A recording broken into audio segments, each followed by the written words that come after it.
Good morning and welcome to day 2 of the Self-Love Mirror Challenge. And if looking into your own eyes yesterday and saying, I love you, felt awkward or weird, congratulations.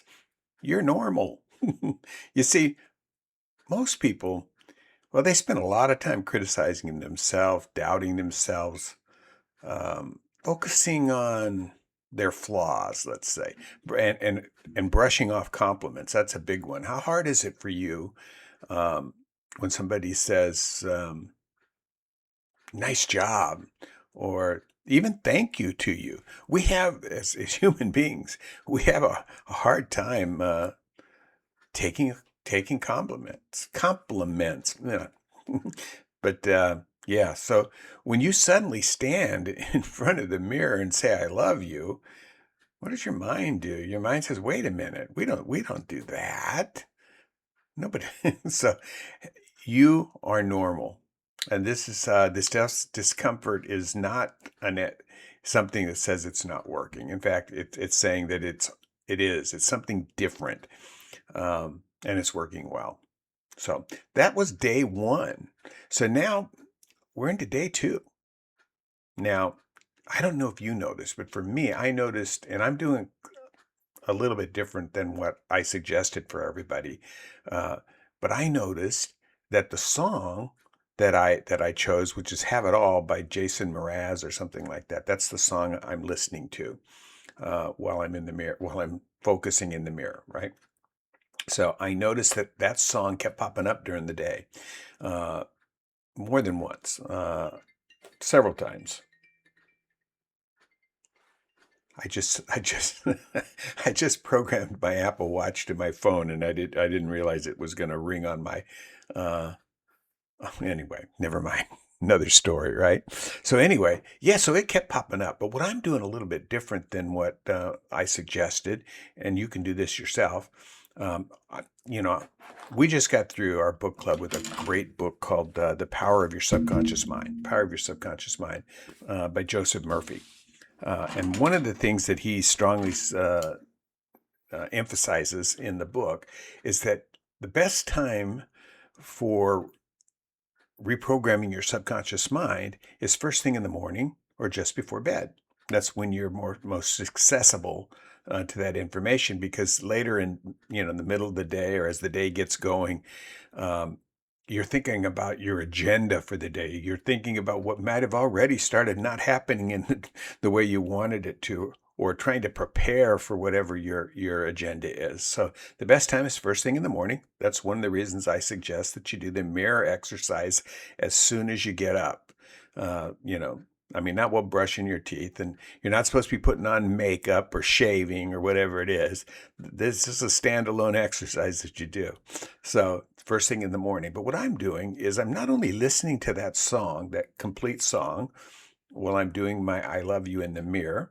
I listen to that song as part of my recordings that I listen to on my walk, which according to my Apple Watch today told me it was over 4 miles, 4.5 miles, which is great for me. Um, it also tells me that maybe my Apple phone that I was carrying around all along wasn't keeping track of how many steps I was really taking. But anyway, another story. So anyway, I listened to that song. Actually, I have several things I listen to at my walk. I listen to a walking meditation that I made. I listened to an affirmation recording that I made. And then I listened to music. And I have a playlist now of self-love music. And it's the ones that I recommended to you. So the song "You Have It All" by Jason Mraz is in there, so I listened to it there. So that's another time I've listened to it. And then just before bed, I listen to it again. I listen to my playlist, which is small, 5 songs, and then I listen to the "Have It All" a second time. So it's at the first of the playlist and last on the playlist.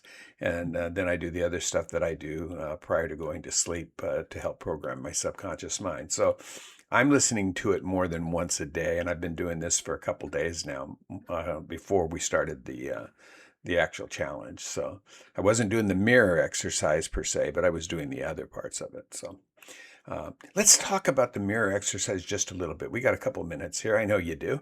Uh, Have you ever seen those videos where the kid is standing up on the sink and saying, "I am wonderful, I am great, I'm fantastic, the world is my oyster," whatever it is. And people get all excited and they hit the like button or whatever it is, subscribe button to whatever format they're on. Wow, isn't it great? That's a parent that hopefully is doing it for the right reasons. Hopefully they're not just doing it to get likes on a video. They're teaching their kids at an early age to program their subconscious mind. Now, they may not know that's what they're doing, but that's what they're doing. Because children get inundated with all this negativity from the TV, from their parents, from society in general, their teachers, you know, from other kids in the neighborhood.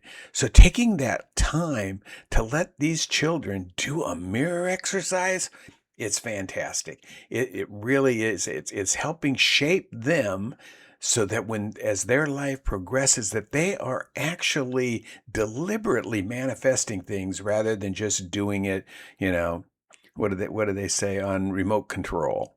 They are deliberately manifesting the life they want.